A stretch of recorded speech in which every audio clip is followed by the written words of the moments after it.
Hi viewers. కొద్ది సంవత్సరాల క్రితం పవన్ కళ్యాణ్ ఒక సూపర్ హిట్ మూవీ వచ్చింది. సినిమా పేరు అత్తారింటికి దారి. అందులో కొన్ని డైలాగ్స్ మన నిత్య జీవితానికి చాలా దగ్గరగా ఉంటాయి. మరికొన్ని డైలాగ్స్ వినడానికి బాగున్నా ఆచరణకి పనికిరానట్టుగా ఉంటాయి. ఇలా చూసుకుంటూ ఉన్నప్పుడు అది రియాలిటీకి దగ్గర ఒక డైలాగ్ చెప్తాను. ఎందుకంటే ఆ డైలాగ్ కూడా ఇప్పుడు పవన్ కళ్యాణ్కి, చంద్రబాబుకి, జగన్మోహన్ రెడ్డి వీళ్ళ ముగ్గురికి సంబంధించి సెట్ అయ్యే డైలాగ్. అదేంటి అంటే, భయపడ్డాడు అరుస్తాడు, ధైర్యం ఉన్నాడు, బలం ఉన్నాడు భరిస్తాడు అని. ఇప్పుడు ఆ డైలాగ్ని రాష్ట్రంలో ఉన్న వేటికి అన్వయిస్తూ పోతున్నారు. ఈ ముగ్గురికి ఏంటి సంబంధం అని అంటున్నారా? ఎస్, అక్కడికే వస్తున్నారు. రీసెంట్గా పవన్ కళ్యాణ్ ఏం చెప్తూ ఉన్నాడు అంటే, మీకు అధికారం ఉంది కదా, మీరు నచ్చింది మీరు చేసుకుంటూ పోతే యువత వాళ్ళు భరిస్తారనుకుంటూ ఉన్నారా? ఎన్నాళ్ళు బాధపడుతూ కూర్చుంటారని అనుకుంటూ ఉన్నారు? తిరగబడే రోజు వస్తుంది. మీరు కిరీటం పెట్టుకుని సింహాసనం మీద కూర్చోవచ్చు, కానీ సామాన్యుడు మట్టి కిరీటం పెట్టుకుని నడి రోడ్డు మీద ఉన్నాడు. ఈరోజు ఇసుక లేక ఎంతో మంది రోడ్డున పడి ఇబ్బంది పడిపోతూ ఉన్నారు. వారందరూ కూడా మీ మీద తిరగబడే రోజు మరెంతో దూరంలో లేదు అని చెప్తూ ఉన్నాడు పవన్ కళ్యాణ్. ఏకంగా చంద్రబాబు నాయుడు అయితే ఒక అడుగు ముందుకు వేసి, నేనున్నా మీకోసం, ముఖ్యమంత్రి పీఠంలో నేనున్నా లేకున్నా మీకు ఏం కావాలో చెప్పండి, ఆ రకంగా మనం అడుగులు ముందుకు వెళ్దాం, కేంద్రాన్ని అడిగి సాధించుకుందామని చెప్తూ ఉన్నారు. ప్రస్తుతం ఇసుక కొరత బాగా తీవ్రంగా వేధిస్తున్నందువల్ల చంద్రబాబు నాయుడు నవంబర్ 14న ఇసుకకు సంబంధించి దీక్ష కూడా చేపట్టబోతూ ఉన్నారు. అయితే వైసీపీ వాళ్ళు ఏమంటూ ఉన్నారు అంటే, గతంలో చంద్రబాబు నాయుడు అవినీతి విచ్చలవిడిగా చేయటం వల్లే ఈరోజు రాష్ట్రం ఈ రకంగా ఉంది. గతంలో అవినీతి అక్రమాలకు పాల్పడి ఇసుక మాఫియా నడిపినటువంటి చంద్రబాబు నాయుడు ఈరోజు నవంబర్ 14 చిల్డ్రన్స్ డే ఉత్సవాలు జరుగుతున్నటువంటి టైంలో ఆయన దేశం కూర్చోబోతూ ఉన్నాడు. ఇది దేనికి సంకేతం? ఏం చెప్పదలుచుకున్నారు అంటే, రాష్ట్రంలో ఉన్నటువంటి వాళ్ళు చూస్తూ కూర్చుంటారని అనుకుంటూ ఉన్నారా? ఏం చేసినా ఇంకా చెల్లిద్దన్న భ్రమలో ఉంటూ ఉన్నారా? ఇప్పటికీ ఇంకా మీ ప్రభుత్వం అనేది అనుకుంటూ ఉన్నారా? అది జరిగేది కాదు, దేశం మేము జరపనివ్వము అని కూడా చెప్తూ ఉన్నారు. ఇక జగన్మోహన్ రెడ్డి విషయానికి వచ్చినట్టయితే, ఆయన ఈరోజు మౌలానా అబుల్ కలాం ఆజాద్ యొక్క జన్మదినం, మన భారతదేశానికి సంబంధించేసి విద్యకు సంబంధించేసి గొప్పగా జరుపుకునేటువంటి దినోత్సవం. అదేవిధంగా మైనారిటీలకు సంబంధించి కూడా సంక్షేమ దినోత్సవం కూడా ఈరోజు నుంచి వైఎస్ రాజశేఖర రెడ్డి నడుపుతూ ఉన్నారు.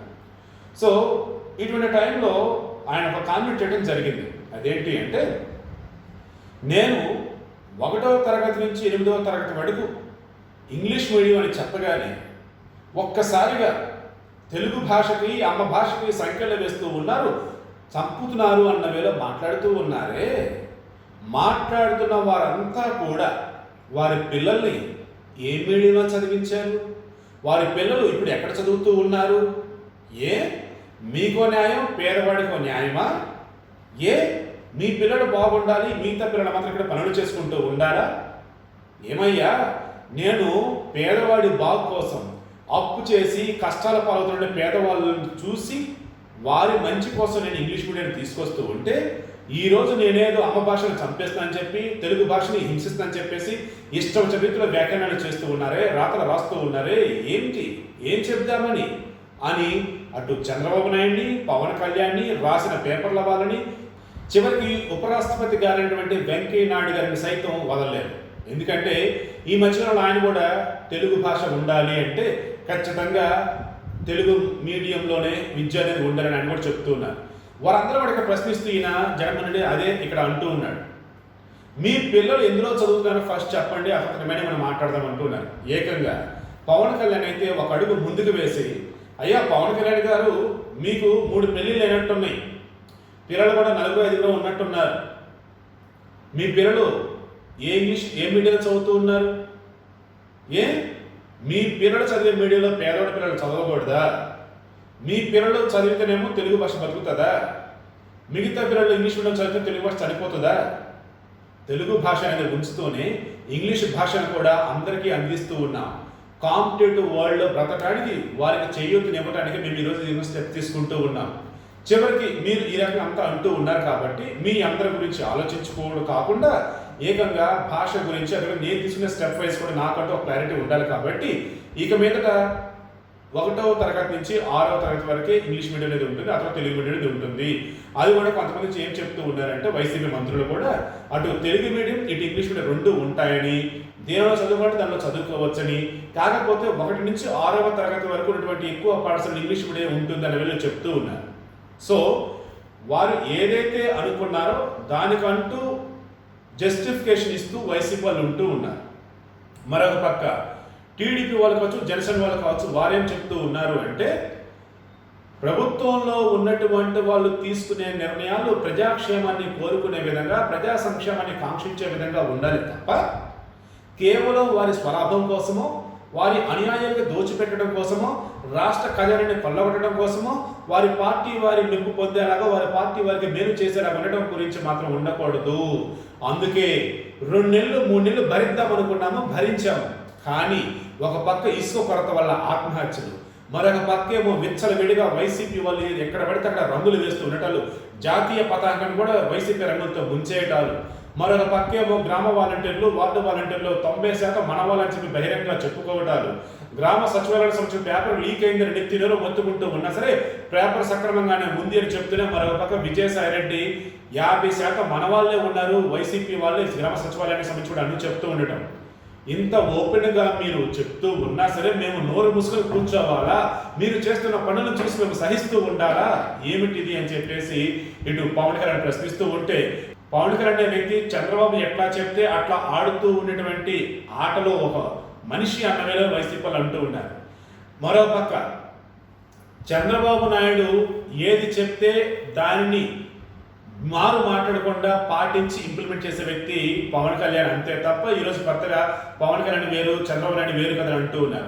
ఏదో కొంతమంది ఒక అడుగు ముందుకు వేసి చంద్రబాబు నాయుడు ఇటు వయసు అయిపో వస్తుంది, లోకేష్ గారు రాజకీయం అంటే ఏంటో తెలియదు కాబట్టి పవన్ కళ్యాణ్ టీడీపీ అధ్యక్షుడు చేస్తే బాగుంటుందని వాళ్ళు చెప్తూ ఉన్నారు. అంటే ఎవరికి నచ్చిన వాళ్ళు స్టేట్మెంట్స్ ఇవ్వటాలు, ఎవరికి నచ్చిన వాళ్ళు మాట్లాడుతూ ఉండటాలు, ఎందుకు ఈ రకం చేస్తున్నారు ఏంటి అన్నప్పుడు ఈరోజు మనం అంతా ఒక్కసారిగా ఆలోచించాల్సింది ఒకే ఒకటి. ఇక్కడ భయపడి అరుస్తున్నది ఎవరు, లేకపోతే ధైర్యంతోనో బలంతోనో భరిస్తున్నది ఎవరు? టీడీపీ వాళ్ళు వర్షం చెప్తున్నది ఏంటంటే భయపడి సామాన్యులు అరుస్తూ ఉంటే ధైర్యంగా ఉండి బలం ఉండి వారి తరఫున మేము ముందుండి పోరాడుతూ ఉన్నాం, అందుకే భరించాల్సినట్టుగా భరించి టైం దాటిపోయింది, ఇంకా భరిస్తూ ఉంటే అయ్యేది కాదని చెప్పేసి ఈరోజు మేము నోరు విప్పుతూ ఉన్నాము. ఇది భయపడి అరిచేది కాదు, బలవంతుణ్ణి, దుర్మార్గుణ్ణి, రాక్షస పాలనని ఎదిరించి ముందు నిలబడేది అని చెప్తూ ఉన్నారు.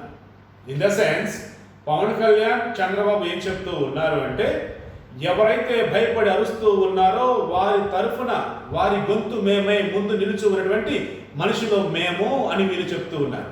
వైసీపీ వాళ్ళేమో ఏమైతే ఇక్కడ మంచి ఉన్నదో ఆ మంచిని చూసి తట్టుకోలేక ఎక్కడ రేపటి రోజు వీళ్ళకి డిపాజిట్ కూడా రావో, రేపటి రోజు వీరికి అసలు పుట్టుకథలు ఉండవో రాజకీయ పరంగా చెప్పి భయపడిపోయి ఈరోజు ఈ రకంగా అరుస్తూ ఉన్నారు. ఇన్ ద సెన్స్ వైసీపీ వాళ్ళు చెప్తున్న వర్షన్ ఏంటి అంటే టీడీపీ వైసీపీ వాళ్ళు బాగా భయపడిపోయారని, సారీ వైసీపీ వాళ్ళు చెప్తున్నది ఏంటి అంటే జనసేన టీడీపీ వాళ్ళు బాగా భయపడిపోయారని, భయపడటం కూడా ఏ రకంగా ఉన్న ఒక ఎమ్మెల్యే కూడా వేరే పార్టీలోకి వెళ్ళిపోతే అసలు ఆ పార్టీ అనేది ఉంటుందని చెప్పేసి జనసేన అధినేత పవన్ కళ్యాణ్ నేడు 23 మంది ఎమ్మెల్యేలు ఉంటే వారిలో గనక ఒక 5-6 కనుక వేరే పార్టీలో కనుక వెళ్ళిపోయినట్టయితే, సింపుల్ చెప్పండి ఒక 6 కనుక వేరే పార్టీలో వెళ్ళిపోయినట్టయితే ప్రధాన ప్రతిపక్ష హోదా కూడా నాకు ఉండదు అని చెప్పేసి భయంలో చంద్రబాబు, వీళ్ళిద్దరూ ఈ రకంగా భయంలో ఉండి బయటకు అరుస్తూ ఉన్నారే తప్ప సామాన్య ప్రజానీకం ఒక ఎత్తు ఇబ్బంది పడుతున్నమాట వాస్తవమే తప్ప వారికి పింఛన్ల రూపంలో కావచ్చు,